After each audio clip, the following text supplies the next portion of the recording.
Hi ಎಲ್ಲರಿಗೂ. ಇವತ್ತು ಟೇಸ್ಟಿಯಾಗಿ ಅಕ್ಕಿ ರೊಟ್ಟಿ ಹಾಗೆಯೇ ಸ್ವೀಟ್ ಆ್ಯಂಡ್ ಸ್ಪೈಸಿ ಕ್ಯಾಪ್ಸಿಕಮ್ ಕಾಯಿ ರಸ ಮಾಡೋಣ. ಮೊದಲಿಗೆ ಅಕ್ಕಿ ರೊಟ್ಟಿ ಮಾಡೋಕ್ಕೆ 3 ಲೋಟ ನೀರನ್ನ ಹಾಕಿದ್ದೀನಿ. ಫಸ್ಟು ಕುದಿಬೇಕು ನೀರು. ಹಾಗೆಯೇ 1 ಸ್ಪೂನು ಉಪ್ಪನ್ನು ಹಾಕಿದ್ದೀನಿ.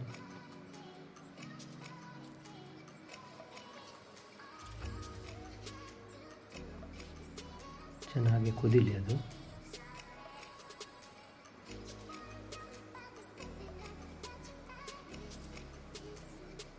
ನೋಡಿ ಕುದೀತಾ ಇದೆ. ಇವಾಗ ಬೆಂಕಿನ ಸಣ್ಣ ಮಾಡಿ 2.25 ಲೋಟ ಅಕ್ಕಿ ಹಿಟ್ಟನ್ನು ಹಾಕ್ತಾಯಿದ್ದೇನೆ.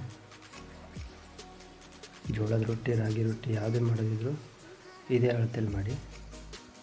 ನಿಮ್ಗೆ ಗೊತ್ತಾಗುತ್ತೆ ಕರೆಕ್ಟ್ ಮಿಕ್ಸ್ ಮಾಡಿದಾಗ. ಈ ಥರ ಲೈಟಾಗಿ ಗಂಟಾಗಿ ನೋಡಿ. 2.25 ಲೋಟ ಅಕ್ಕಿ ಹಿಟ್ಟು ಸಾಕಾಗುತ್ತೆ.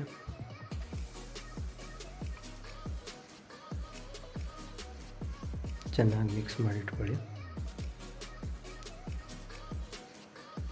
ಸ್ವಲ್ಪ ಬಿಸಿ ಇರುವಾಗಲೇ ಈ ಥರ ಕಲಸಿಟ್ಕೊಳ್ಳಿ. ಈ ಕಲಸಿರೋದನ್ನು ಈ ಥರ ಲಟ್ಸ್ಕೊಂಡ್ರೆ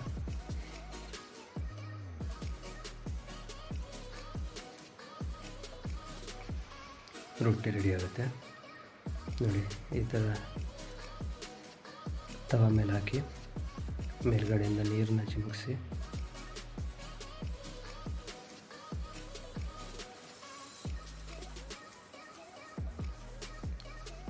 ಬೇಯಿಸ್ಕೋಬೇಕು. ನೋಡಿ ಎಷ್ಟು ಚೆನ್ನಾಗಿ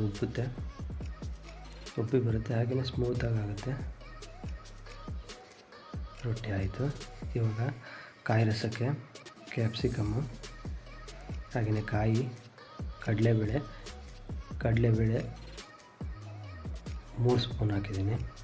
ಹಾಗೆಯೇ ಎಳ್ಳು 2 ಸ್ಪೂನು, ಒಣಮೆಣಸು 3, ಖಾರಕ್ಕೆ ಅನುಗುಣ ಖಾರ ಸ್ವಲ್ಪ ಜಾಸ್ತಿನೇ ಬೇಕು ಇದಕ್ಕೆ, ಹುಣಸೆಹಣ್ಣು, ಬೆಲ್ಲ. ಮೊದಲಿಗೆ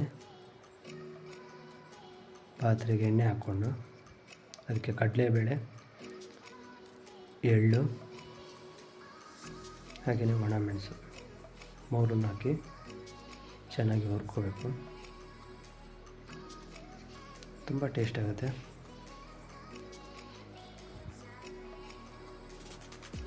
ಇದು ಖಾರ ಸ್ವಲ್ಪ ಜಾಸ್ತಿನೇ ಇರಬೇಕು.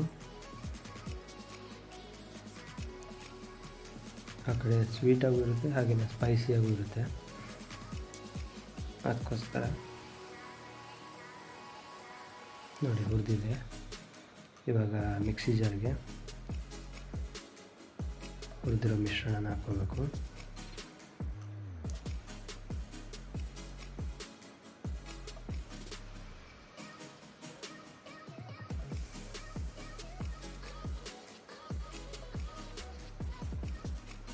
ಹಾಗೆಯೇ ಕಾಯಿ, ಇದಕ್ಕೆ ಕಡಲೆಬೇಳೆ ಹಾಕಿರೋದ್ರಿಂದ ಕಾಯಿ ಜಾಸ್ತಿ ಬೇಕಾಗಲ್ಲ, ದಪ್ಪ ಆಗುತ್ತೆ. ಹಾಗೆಯೇ ಹುಣಸೆಹಣ್ಣು ಹಾಕಿ ರುಬ್ಕೊಂಬರೋಣ.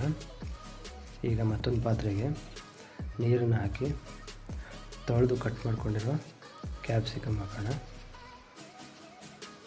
ನೀವು ಇದನ್ನು ಕ್ಯಾಪ್ಸಿಕಮಲ್ಲಿ ಮಾಡ್ಬೋದು, ಹಾಗೆಯೇ ಬದನೆಕಾಯಲ್ಲಿ, ಆಮಟೆಕಾಯಿ, ಹಾಗೆಯೇ ಪೈನಾಪಲ್ಲು, ಬೆಂಡೆಕಾಯಿ ಪ್ರೊಸೀಜರೆಲ್ಲ ಸೇಮು. ಸೊ ಇದನ್ನು ಚೇಂಜ್ ಮಾಡ್ಕೊಳ್ಬೋದು.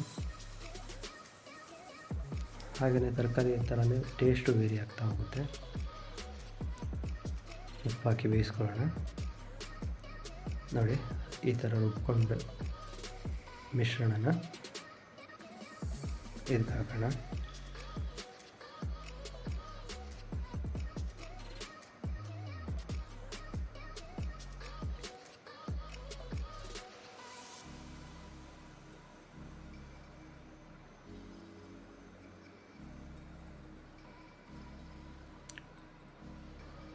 ತುಂಬ ರುಚಿಯಾಗುತ್ತೆ ಇದು, ಒಮ್ಮೆ ಟ್ರೈ ಮಾಡಿ.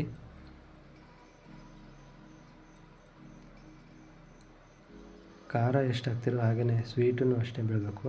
ನೋಡಿ ಅರಿಶಿನ ಹಾಕಿದ್ದೀನಿ. ಇವಾಗ ಬೆಲ್ಲ ಹಾಕ್ತಾಯಿದ್ದೀನಿ.